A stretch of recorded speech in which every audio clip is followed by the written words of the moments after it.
high above the clouds.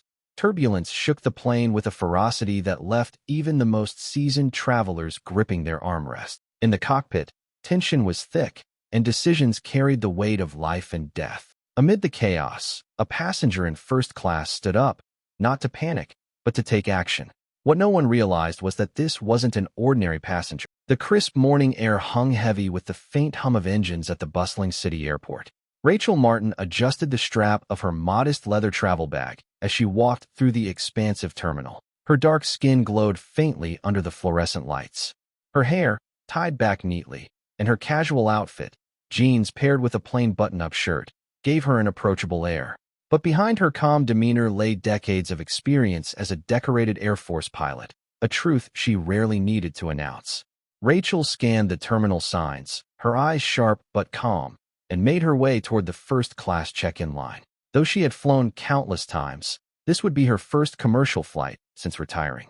A small smile tugged at her lips as she thought about the simple pleasure of visiting her family without the pressures of work. The thought of seeing her niece's face when she arrived was enough to make her forget the weight of her duffel bag. As Rachel approached the counter, she noticed the agent's eyes flicker briefly, just a split-second glance at her outfit, her bag, and her face. It was the kind of glance Rachel had grown accustomed to but never fully immune to. It was the type of silent judgment she could feel more than see. "Good morning," Rachel said, her voice even and polite. The agent hesitated, then smiled, the kind of practiced expression that didn't quite reach her eyes. "Good morning. May I have your ticket and ID?" Rachel handed over her documents without comment, watching as the agent's gaze lingered a little too long on her first-class ticket. There it was again, that flicker of doubt, almost imperceptible but unmistakable to someone who had seen it far too many times. The agent's polite smile faltered for a fraction of a second before returning in full force. "Thank you, Ms. Martin," the agent finally said, her tone slightly more professional, almost as if she realized Rachel had caught her hesitation. "You're all set. Enjoy your flight." Rachel nodded, taking her documents back. "Thank you." As she walked toward the security checkpoint, her calm demeanor remained intact, though she couldn't help the slight tightening in her chest.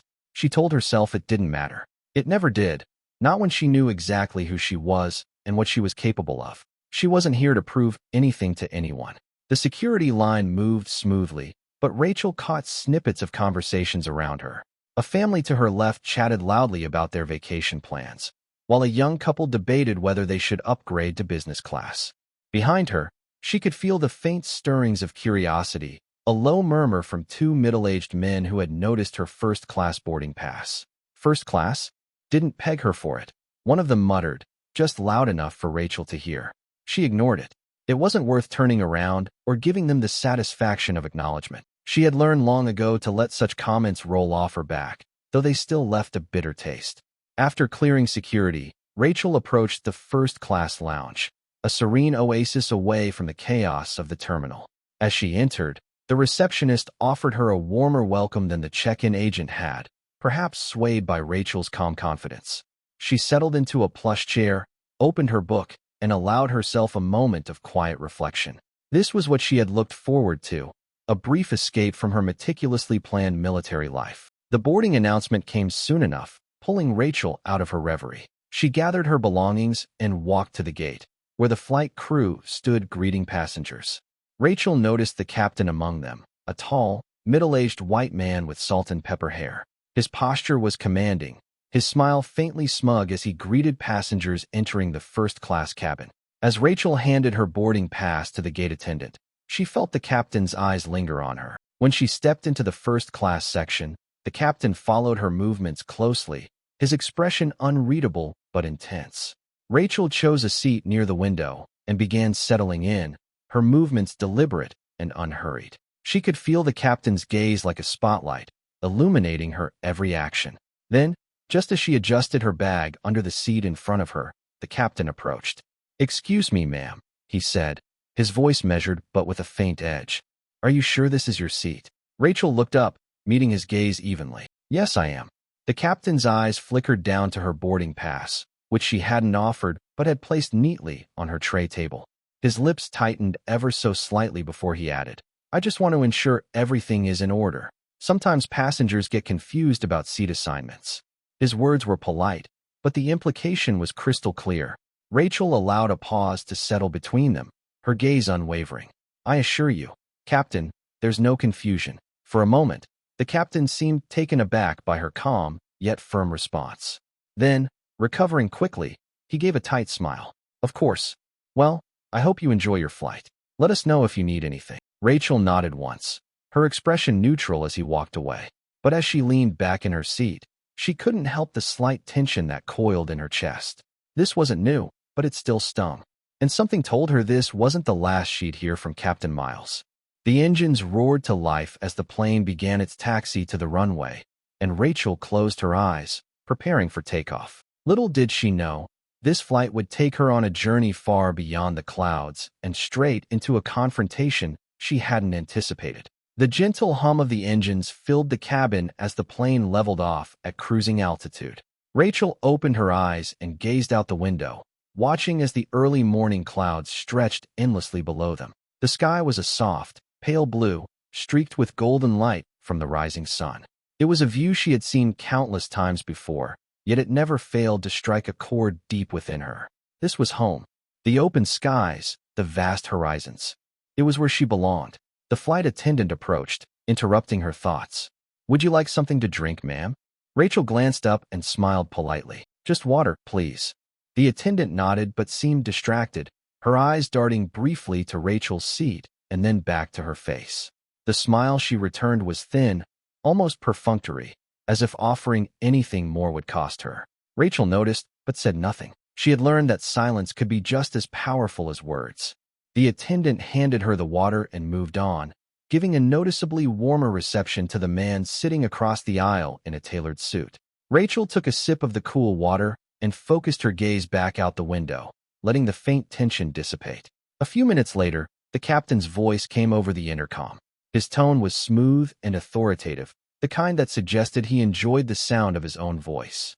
He welcomed the passengers, gave a brief overview of the flight path, and announced that they were cruising at an altitude of 35,000 feet. And for our first-class passengers, he added, his voice carrying an air of superiority, I'd like to remind you that we aim to provide the highest level of comfort and service. Please feel free to let the crew know if there's anything we can do to make your experience more enjoyable. Rachel raised an eyebrow at the slightly patronizing tone. It was subtle, but there was something in his phrasing that felt less like an invitation and more like a set of instructions for behavior. She leaned back in her seat, deciding to brush it off, but a flicker of unease lingered. Half an hour later, the captain emerged from the cockpit. He walked down the aisle, his steps deliberate and his gaze scanning the cabin. His eyes landed on Rachel, and his expression hardened almost imperceptibly before he approached her seat. Good morning again, he said, his voice low but carrying enough weight to catch the attention of the passengers nearby. I couldn't help but notice earlier, you seem unfamiliar with some of our first-class amenities. May I offer some guidance? Rachel blinked, momentarily caught off guard by the unexpected approach. She set her glass of water on the tray table and turned to face him fully. I appreciate the offer, Captain, but I'm quite comfortable. Thank you. The captain smiled tightly, but it didn't reach his eyes. Of course, I just wanted to ensure that all our passengers are aware of the etiquette and expectations we have in this cabin. It's important to maintain a certain standard, wouldn't you agree? The words hung in the air, heavy with implication. Rachel felt the weight of several gazes now directed at her. She could sense the curiosity, the judgment, and perhaps even the silent approval from those who shared the captain's assumptions. She inhaled slowly, steadying herself. I'm well aware of the standards, Captain, she said evenly, her tone calm but firm. I've traveled extensively and understand how things work. The captain's smile faltered, but he recovered quickly. Good to hear, he said, though his tone suggested otherwise. If you need any assistance, don't hesitate to ask. Enjoy your flight. He straightened and moved down the aisle, leaving behind a subtle ripple of tension in his wake. Rachel's hands tightened around the armrests of her seat as she watched him walk away. She had encountered men like him before, men who wielded authority not as a tool of leadership, but as a weapon of control, always quick to remind others of their supposed place. Across the aisle, the man in the tailored suit smirked, his eyes meeting Rachel's briefly before he turned away. She caught a whispered comment from the row behind her, something about upgrades and knowing her place. The words were quiet, meant only for private consumption, but they carried just loud enough for her to hear. Rachel closed her eyes for a moment, forcing herself to let the anger dissipate. It wasn't worth it. Not here, not now. The plane continued on its course, the cabin settling back into the gentle rhythm of flight. Rachel tried to focus on her book, but the words on the page blurred as her mind replayed the interaction. The captain's tone, his words, his very presence had carried the weight of a challenge, a test of her composure, her patience, her resolve. She had spent years in environments where respect was earned, where actions spoke louder than appearances. In the Air Force, there had been no room for doubt, no space for assumptions. Her abilities had defined her, not her skin color, not her gender, not the way she dressed or carried herself. But out here, in the civilian world, those old prejudices lingered like a storm cloud on the horizon. Rachel leaned back, her gaze drifting once more to the window. The clouds below were thick and impenetrable, a sea of white that stretched endlessly in every direction. For the first time in years, she felt a pang of frustration, not at the captain, not at the whispers, but at the sheer exhaustion of it all. The constant need to prove herself, to rise above the pettiness and prejudice, weighed heavy on her spirit. But she refused to let it show. Not here. Not now. Not when she knew that her strength, her composure, her unshakable confidence were her greatest weapons. As the plane cruised on, Rachel made a silent vow. She would not allow anyone, not the captain, not the passengers, not anyone, to define her or diminish her. She had faced far greater challenges in her life, and this would be no different. The faintest of smiles touched her lips as she thought of the irony. The captain might think himself an authority in the air, but he had no idea who he was lecturing. No idea at all. The flight had settled into a quiet rhythm, the faint hum of the engines providing a backdrop to the occasional clink of glasses and the low murmur of conversations in the first-class cabin. Rachel had finally managed to immerse herself in her book, letting the familiar comfort of words soothe her frayed nerves. She sipped her water slowly, savoring the coolness against the dryness of her throat. Then, a slight jolt shook the cabin. It wasn't much, a subtle shudder that most passengers wouldn't have noticed, but Rachel's finely tuned instincts, honed over decades in the Air Force, immediately picked up on it. She set her glass down and looked out the window, scanning the horizon. The clouds had thickened, their once soft edges now sharper, darker. A shift in atmospheric pressure was palpable, even to someone seated in the safety of the cabin. The captain's voice came over the intercom, his tone professional but slightly strained. "Ladies and gentlemen, we've encountered some unexpected turbulence. Please remain seated and fasten your seatbelts. We should be through it shortly." Rachel glanced around the cabin. Most passengers complied, their movements unhurried.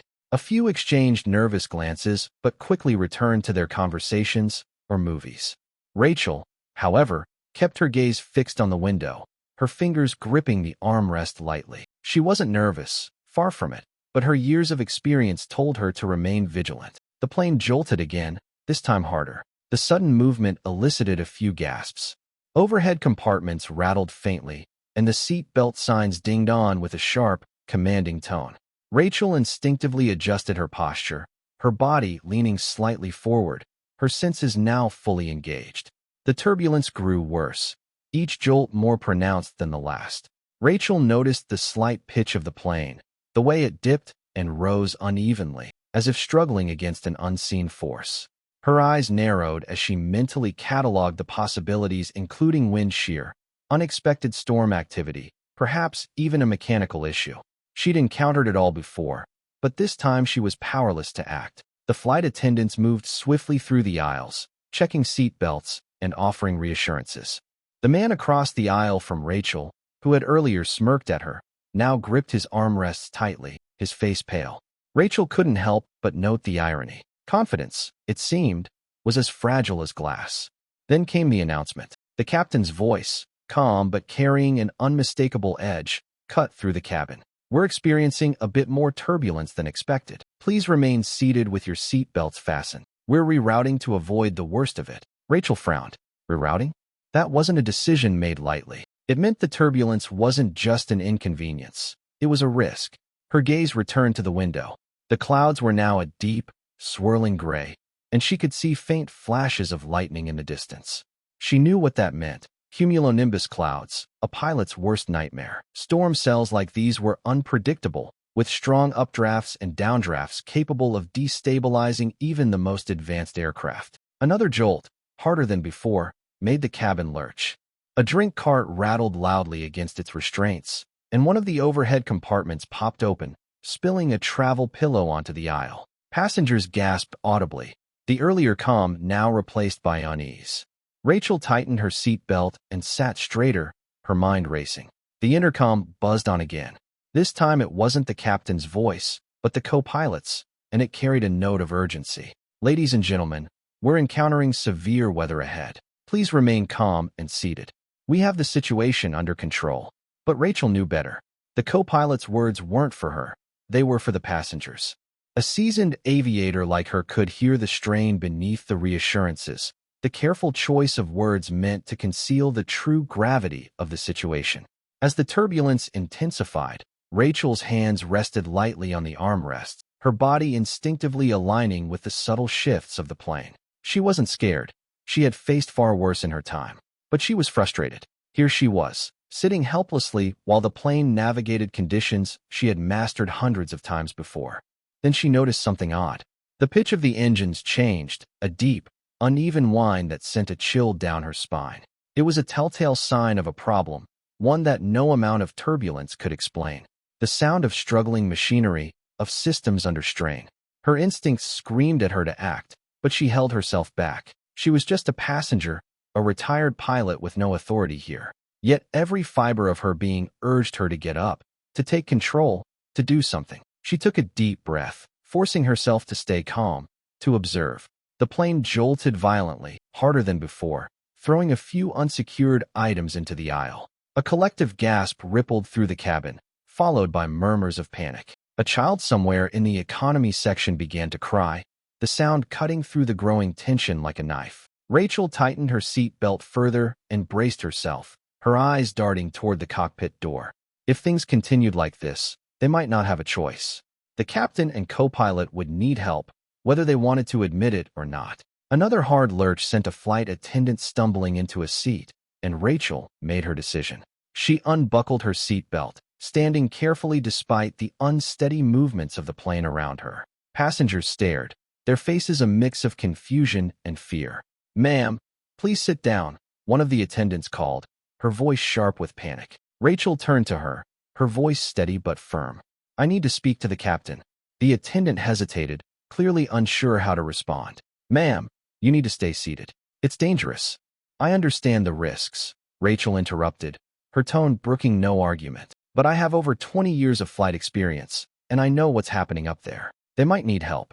The attendant's eyes widened slightly, but she didn't move. Rachel stepped forward, steadying herself against the backs of seats as the plane jolted again. She reached the cockpit door and knocked firmly, her heart pounding not from fear, but from the sheer weight of the moment. It was time for the captain to realize just who he was dealing with. The plane shuddered again, its structure groaning under the strain of turbulent air currents. Rachel's knuckles rested firmly against the cockpit door, her body poised against the lurching movements of the aircraft. She knocked again, louder this time, each tap a deliberate assertion of her presence. Her heart remained steady, her mind already cycling through protocols and emergency scenarios. Behind her, the first-class cabin had grown tense. Passengers whispered among themselves, their expressions shifting between curiosity and fear. A flight attendant hurried toward her, her face pale and strained. "Ma'am," the attendant began, her voice a mix of urgency and exasperation.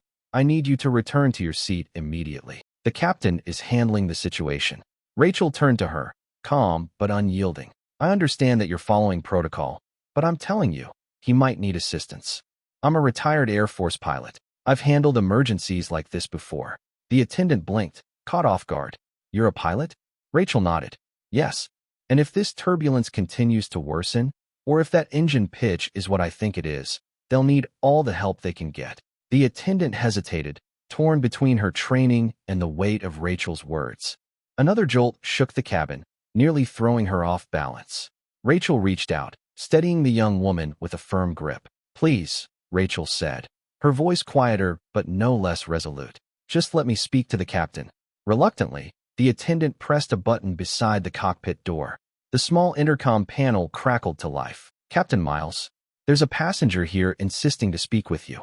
She says she's a retired pilot." A long pause followed, the static-filled silence stretching uncomfortably. Rachel could only imagine the conversation taking place on the other side of the door, the captain likely bristling at the idea of letting a passenger into his domain, his pride clashing with the reality of their situation. Finally, the captain's voice came through, sharp and clipped. "We're handling it. Tell her to return to her seat."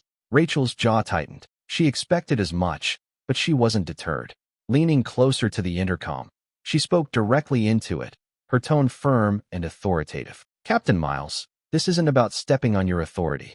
It's about ensuring the safety of everyone on this plane. I've logged over 2 decades of flight time, including emergencies far worse than this. If you need assistance, I'm here." Another pause. The faint hum of the engines faltered again, that uneven whine piercing the air like an alarm only she seemed to hear. It was the sound of machinery pushed to its limits, and Rachel knew time was running out. The cockpit door hissed open, revealing the narrow space beyond. Captain Miles stood there, his expression unreadable but his posture tense.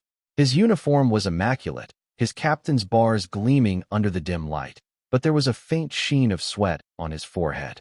Behind him, the co-pilot glanced over his shoulder, his face pale and visibly stressed. "Come in," Miles said tersely, stepping aside to let Rachel pass. His tone made it clear this was not a gesture of welcome, but one of reluctant necessity. Rachel entered the cockpit, the confined space instantly familiar, with rows of instruments and screens glowing with data, and the soft, rapid beeping of an alert filled the air. Her eyes scanned the panels instinctively, her mind cataloging the information with practiced precision, noting altitude fluctuations, wind shear warnings, and there it was, the flashing indicator of an engine imbalance. "Severe crosswinds," Miles said, his voice tight as he gestured to the radar display. "And one of the engines is running hot. We're rerouting to avoid the worst of it, but we've lost primary communication with air traffic control." Rachel nodded, already processing the situation. "And the secondary comms?" "Intermittent," the co-pilot answered, his voice strained. "We're trying to re-establish, but it's not reliable." Rachel finished for him. She stepped closer to the instrument panel, her fingers hovering near the controls without touching them. "Have you checked the airflow sensors? In conditions like this, they might be feeding you bad data." Miles bristled visibly. "We've checked. This isn't our first flight." Rachel met his gaze evenly. "I never said it was. But this isn't my first emergency either." Her tone carried no malice, only the quiet confidence of someone who had faced far worse and come out the other side. The co-pilot glanced between them, his expression a mix of unease and silent hope. Rachel could feel the tension radiating from Miles, his pride warring with the reality of their situation. Another hard jolt shook the plane, the nose dipping sharply before stabilizing. Rachel gripped the back of the co-pilot's chair, her stance steady. "We need to balance the thrust manually," she said, her voice calm but urgent. "The autopilot can't handle these conditions. It's overcompensating and putting more strain on the engines." Miles hesitated, his hands tightening on the controls.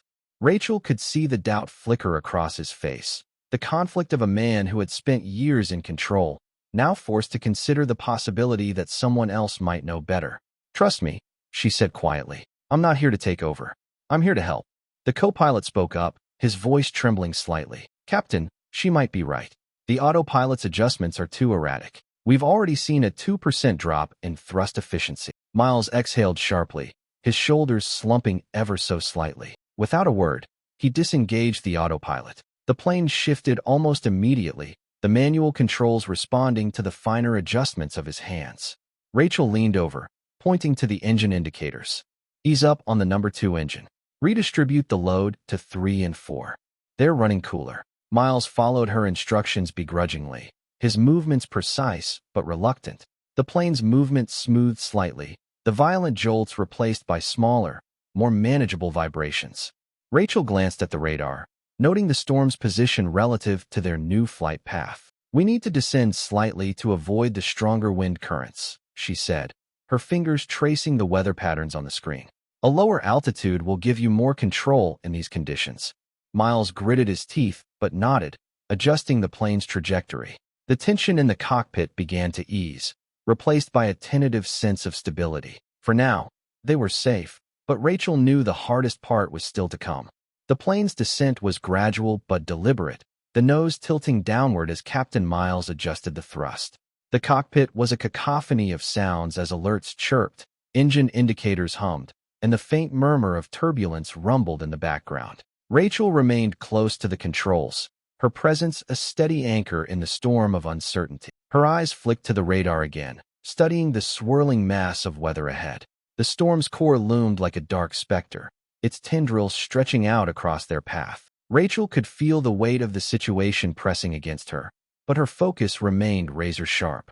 Altitude at 28,000 feet, the co-pilot announced, his voice steadier now but still tinged with nerves. "Hold it there," Rachel said, her tone calm but commanding. "Let's see if the winds stabilize." Miles didn't argue this time. He adjusted the throttle carefully, his movements precise but lacking the confident ease Rachel had seen in other seasoned pilots. She could sense his reluctance to fully trust her, but the results were undeniable. The violent jolts had lessened, the plane's path smoothing out as they skirted the edges of the storm. The cockpit fell into a tense silence, broken only by the hum of machinery and the occasional crackle of static from the communication panel. Rachel took the opportunity to glance at the other instruments, her practiced eye catching every detail. The engine temperatures were stabilizing, though the second engine still ran hotter than she liked. Fuel reserves were adequate, but the detour had added strain to their consumption rates. She turned to Miles, her expression neutral. "What's your plan for the approach?" He stiffened slightly, his jaw tightening. "We're heading for the alternate runway at the next nearest airport. It's shorter but closer, and they're expecting us." Rachel nodded. "Good. But keep in mind that with these conditions, you'll need to extend your glide path. Shorter runways leave less margin for error." "I know that," he snapped, his tone defensive. She didn't flinch, her calm demeanor unwavering. "I'm sure you do. I'm just making sure we're on the same page." The co-pilot cast a nervous glance between them, clearly uncomfortable with the undercurrent of tension. Rachel decided to shift her focus back to the radar, giving Miles the space to work without feeling undermined. This wasn't about proving a point. It was about ensuring everyone on board landed safely. As they continued their descent, the turbulence began to pick up again. The plane shuddered, its frame groaning faintly as the winds fought against it. Rachel could feel the pressure in her ears, a subtle reminder of the thin line between control and chaos. The captain's voice came over the intercom, steady but devoid of warmth. "Ladies and gentlemen, we're approaching our alternate landing site. Please remain seated with your seat belts fastened. The crew will ensure everyone is prepared for landing." Rachel glanced at the co-pilot, noting the beads of sweat on his forehead. "How's the secondary comms?" she asked, her tone measured. "Still intermittent," he replied, adjusting a dial on the panel. "We've managed to get through to the tower, but the connection keeps dropping." Rachel frowned. Clear communication with the tower was critical during an approach like this. Without it, even the most experienced pilots could be left guessing. "Stay on it," she said. "And if it drops again, let me know." The co-pilot nodded, his hands moving deftly over the controls. Despite his nerves, Rachel could see that he was capable, a good second in command. She just hoped his resolve would hold if the situation deteriorated further. The turbulence grew stronger as they neared the storm's edge, the plane dipping and swaying with each gust of wind. Passengers in the cabin clung to their armrests, their faces pale and tense. Rachel could almost feel their collective fear pressing against her, a silent weight she carried as she focused on the task at hand. "We're coming up on the glide path," Miles announced, his voice clipped. Rachel leaned forward, studying the radar and the faint outline of the alternate airport in the distance. The runway was visible now, a narrow strip of concrete surrounded by fields. It was a far cry from the sprawling runways of major airports, but it would have to do. "Keep your approach shallow," she advised. "The winds are strong, and you'll need as much control as possible." Miles shot her a look, his expression a mix of irritation and grudging respect. He adjusted the controls, his hands steady despite the turbulence. The plane dipped again, the nose tilting slightly as they aligned with the runway. Rachel could feel the shift in air pressure, the subtle changes in the plane's behavior as it fought against the wind. This was the critical moment, the point where every decision, every adjustment, could mean the difference between a smooth landing and disaster. As they closed in on the runway, Rachel's focus sharpened even further. She watched Miles's movements closely, her instincts ready to step in if necessary. But to his credit, he handled the approach with care, his adjustments precise and calculated. The landing gear deployed with a faint whine, the plane shuddering slightly as it prepared for touchdown. Rachel could feel the tension in the cockpit, the collective breath held as they neared the ground. "Steady," she murmured, her voice low but firm. "You've got this." Miles didn't respond, but his hands tightened on the controls. The plane dipped lower, the runway rushing up to meet them. The winds fought against their descent, pushing and pulling with relentless force, but the aircraft held steady. Finally, with a faint screech of tires, the plane touched down. The impact was firm but controlled, the brakes engaging as they slowed to a steady roll. A collective sigh of relief filled the cabin, followed by scattered applause from the passengers. Rachel leaned back, her body relaxing for the first time since she'd entered the cockpit. She glanced at Miles, whose shoulders sagged slightly as he exhaled. "Good work," she said quietly. Miles didn't respond immediately. He stared straight ahead, his hands still gripping the controls. When he finally turned to her, his expression was unreadable. "We'll talk about this later," he said, his tone neutral. Rachel nodded, understanding the unspoken message. For now, they had landed safely, and that was all that mattered. But she knew the conversation wasn't over, not by a long shot. The engines whined softly as the plane rolled to a halt on the alternate runway. Outside, rain splattered against the windows, streaking the glass and blurring the lights of emergency vehicles waiting nearby. Rachel remained seated in the cockpit, her hands resting lightly on her knees, her gaze steady. She could feel the weight of what had just transpired settling over the small space, a mixture of relief and tension that hung in the air like an unspoken challenge. Captain Miles sat stiffly in the pilot's chair, his posture rigid, his eyes fixed straight ahead. The co-pilot fidgeted nervously with his headset, his fingers adjusting dials that no longer needed attention.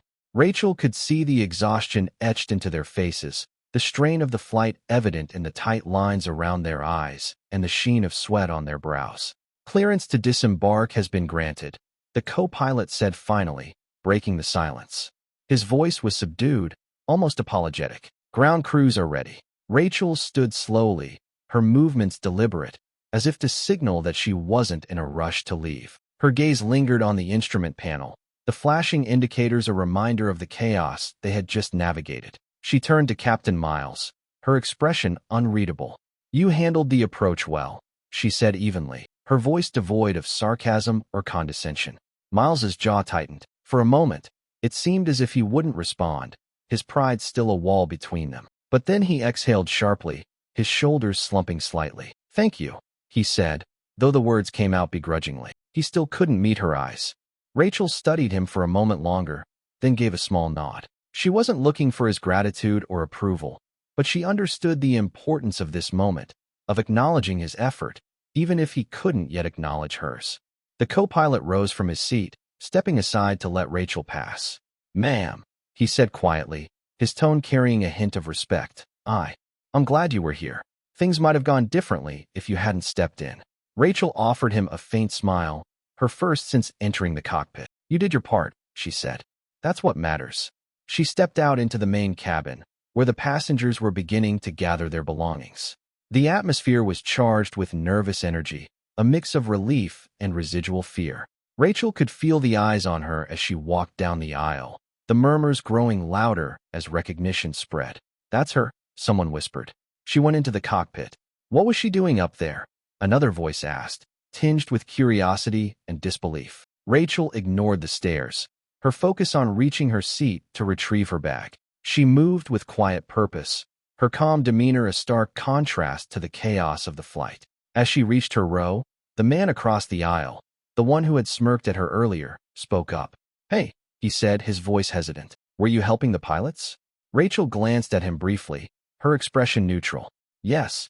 The man's face reddened slightly, his earlier smugness replaced by a sheepish look.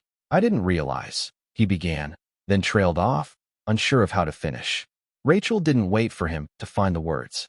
She collected her bag and turned away, leaving him to wrestle with his own discomfort. She had neither the time nor the inclination to entertain his sudden change of heart. As she exited the plane, the cool night air hit her face, a refreshing contrast to the stifling tension inside. Emergency vehicles lined the tarmac, their flashing lights casting eerie shadows across the wet asphalt. A small group of airline officials stood nearby, their faces tight with concern. One of them, a middle-aged woman with sharp features and a name tag that read Sharon, the regional manager, stepped forward. Her eyes flicked to Rachel, a mix of curiosity and urgency in her gaze. "Ms. Martin," Sharon asked, her tone both questioning and respectful. Rachel nodded. "That's me." Sharon's expression softened slightly. "We've been informed that you assisted the crew during the flight. On behalf of the airline, I want to thank you for stepping in. We'll need a debrief, of course, but, well, it sounds like you made a significant impact." Rachel's lips curved into a faint smile. "I did what needed to be done," she said simply. Sharon nodded, her respect evident. "If you're willing, we'd like you to stay for a brief meeting with the crew. It won't take long." Rachel agreed with a small nod. She wasn't one to shy away from accountability, and she knew this conversation was inevitable. Besides, it was an opportunity to set the record straight, not just for herself, but for every moment of doubt she had endured during the flight. The meeting took place in a quiet conference room within the airport terminal. The walls were bare, the fluorescent lighting casting a harsh glare over the polished table. Captain Miles and the co-pilot were already seated when Rachel entered, their expressions guarded. Sharon stood at the head of the table, a tablet in her hands, her professional demeanor firmly in place. "Let's get straight to it," Sharon began, her tone brisk but not unkind. "Captain Miles, I'd like to hear your assessment of the situation." Miles cleared his throat, his hands clasped tightly on the table. "The turbulence was worse than expected," he said, his voice carefully measured. "We encountered significant crosswinds and engine strain. Ms. Martin offered her assistance during a critical moment." Rachel raised an eyebrow at the careful phrasing but said nothing, allowing him to continue. "She provided valuable input," Miles admitted reluctantly, his gaze fixed on the table. "Her experience was evident." Sharon nodded, her expression thoughtful. "Ms. Martin, do you have anything to add?" Rachel leaned forward slightly, her voice calm but firm. "Only that I stepped in because it was clear the situation was escalating. I respect Captain Miles's authority, but my priority was the safety of everyone on board. I've spent over 2 decades flying under extreme conditions. I recognized the signs and acted accordingly." Sharon studied her for a moment, then turned back to Miles. "Captain, do you feel her involvement was warranted?" There was a long pause, the tension in the room thick enough to cut with a knife. Finally, Miles exhaled sharply. "Yes," he said, his tone grudging but honest. She was right.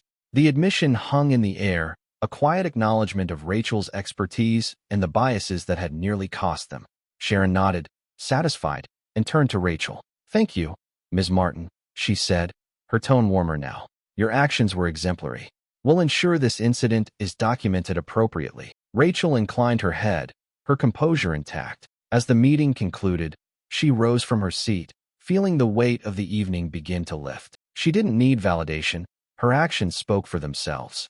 But she appreciated the opportunity to set the record straight. As she stepped out into the terminal, the rain had stopped, leaving the tarmac glistening under the lights. Rachel paused for a moment, taking in the quiet stillness of the night. She had faced storms before, both in the air and in life. This one was no different.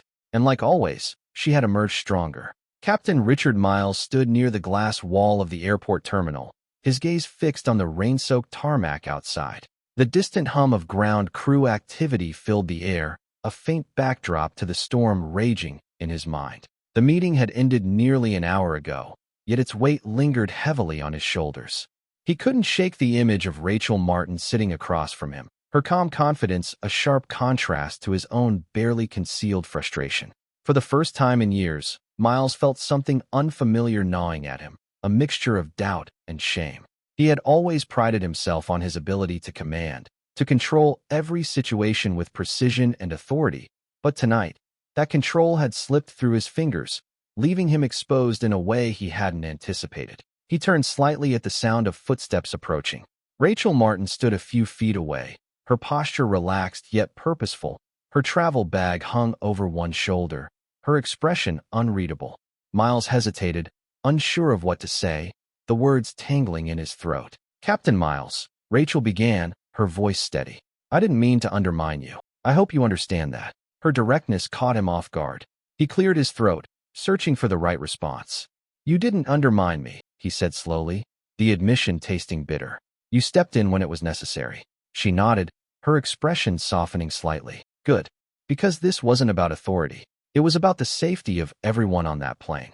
Miles looked away, his gaze returning to the tarmac. "I know," he said quietly, "but that doesn't make it any easier to accept." Rachel studied him for a moment, her keen eyes taking in the tension in his shoulders, the slight tremor in his hands.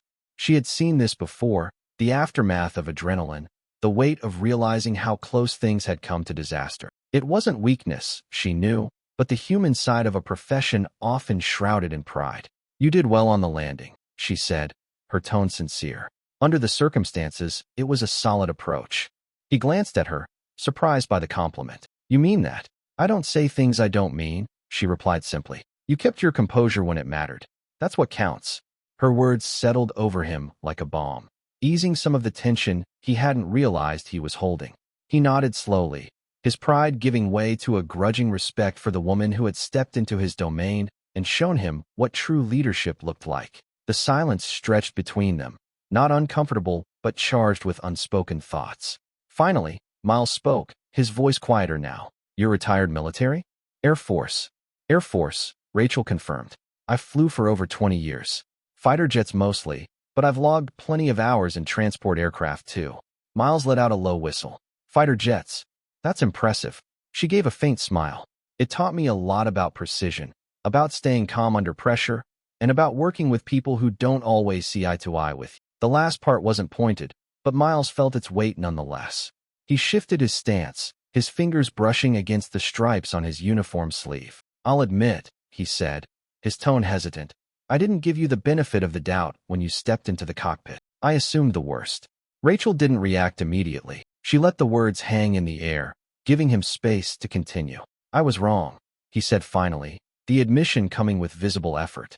"You knew what you were doing. More than that, you had the courage to step up when it mattered. That's not something everyone can do." Her expression softened, but she didn't let him off the hook entirely. "Assumptions can be dangerous, Captain. In the air, they can get people killed. And down here, they close doors that should never have been shut."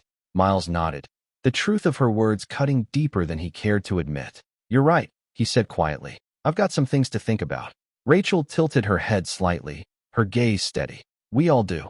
But the important part is learning from it." He gave a faint, self-deprecating chuckle. "You sound like one of my old instructors." She smiled at that, a genuine warmth that eased the tension further. "Maybe I am, in a way." The conversation shifted after that, the initial awkwardness giving way to a tentative camaraderie. Miles found himself asking about her experiences in the Air Force, and Rachel shared a few stories, nothing too heavy, just enough to give him a glimpse of the life she had lived. Her calm, measured demeanor was the same as it had been in the cockpit, but now he saw the depth behind it, the resilience of someone who had faced challenges far greater than his own. By the time they parted ways, something had shifted between them. It wasn't friendship, not yet, but it was a start, a foundation built on mutual respect and the shared understanding of what it meant to bear the weight of responsibility. As Rachel walked away, Miles remained by the glass wall, watching her until she disappeared into the crowd. The rain had stopped, and the tarmac glistened under the bright airport lights. He stood there for a long time, his thoughts a tangle of regret and resolve. He knew he couldn't change the events of the night, but he could change what came next. And as he finally turned away, his steps heavy but determined, he made a silent vow to himself. He would do better, not just as a pilot, but as a leader and as a man. Rachel Martin stepped into the terminal lounge, her senses sharpening as she absorbed her surroundings. The cold, sterile lights of the airport illuminated the worn tile floors and the faint hum of an espresso machine somewhere in the background. Despite the stillness of the hour, there were pockets of life scattered across the space, including tired travelers huddled over coffee cups, a child clutching a stuffed bear as they dozed in their parents' arms, and a businesswoman typing furiously at her laptop. It was a scene she had seen countless times before, yet tonight everything felt heavier. She found a quiet corner, her steps deliberate as she set her bag down and eased into the stiff leather chair. Her fingers rested on her lap, her mind replaying the evening's events in slow, deliberate fragments like the cockpit, the turbulence, the moment she stepped forward, not as a passenger but as a pilot, one who could not sit idly by when she knew her expertise could make a difference. Her calm had been genuine, but now, in the stillness of the lounge, Rachel allowed herself to feel the exhaustion creeping into her bones. She had always carried herself with poise, knowing that any hint of vulnerability might invite judgment or doubt. But here, in this quiet space, she could let her guard down, even if just a little. Across the terminal, Captain Richard Miles remained near the glass wall. Though his posture had softened, he had lingered after their conversation, watching Rachel as she disappeared into the crowd. He hadn't expected her words to linger as they did, replaying in his mind with relentless clarity. "You did well on the landing," she had said, her voice steady yet unyielding. "But assumptions can close doors that should never be shut." Miles sighed, his reflection in the glass seeming to mock him. It wasn't just the flight or the turbulence that unsettled him. It was the realization that his own pride had nearly jeopardized the safety of everyone on board. He had always viewed himself as a capable leader, but tonight had shown him the cracks in his foundation. "Captain," the voice startled him slightly, pulling him from his thoughts. He turned to find one of the flight attendants, a young woman named Emily, standing nearby. Her expression was hesitant, as though she wasn't sure whether to approach. "Yes, Emily?" he asked, his voice softer than usual. She stepped closer, her hands clasped in front of her. "I just wanted to check in," she said. "Are you all right after everything?" Miles hesitated, surprised by the question. He wasn't used to his crew asking after his well-being. He had always been the one who was supposed to provide reassurance, not receive it. But the sincerity in Emily's eyes made him pause. "I'm fine," he said after a moment, though the words felt inadequate. "It's been a long night, but we made it through." She nodded, but her expression remained concerned. "Ms. Martin, she was incredible," Emily said, her voice carrying a note of admiration. "I've never seen anyone step up like that." It was humbling. Miles felt a pang of something, shame, perhaps, or pride. "Yes," he agreed quietly. "She was." Emily hesitated, then gave him a faint smile. "If you need anything, Captain, let me know.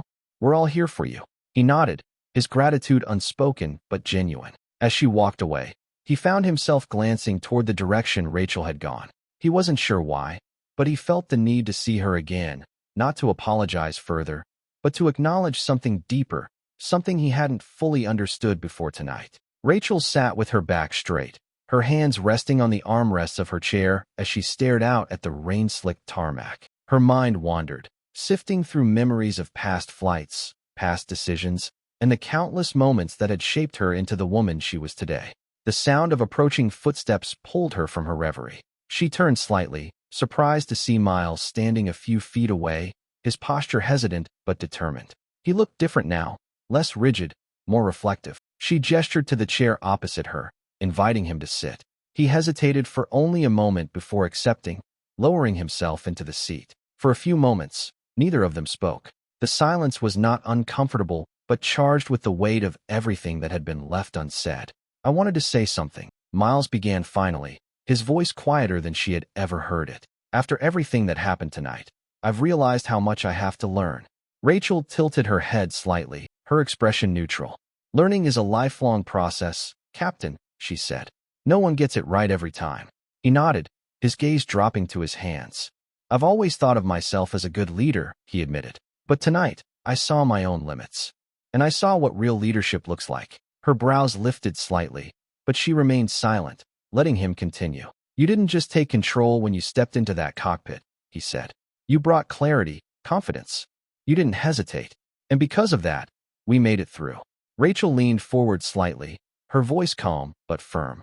"Leadership isn't about always having the answers, Captain. It's about recognizing when to trust the people around you. That's not weakness, it's strength." He met her gaze, his eyes searching hers for a moment before he nodded. "You're right," he said, "and I hope I can learn from that." Rachel studied him, sensing the sincerity in his words. "You will," she said simply, "if you're willing to listen." Miles exhaled, a faint smile touching his lips. "I think tonight taught me that I need to." The conversation drifted after that, the initial tension giving way to something quieter, more reflective. They spoke about the flight, about their shared experiences in the air, and even about the challenges they had faced in their respective careers.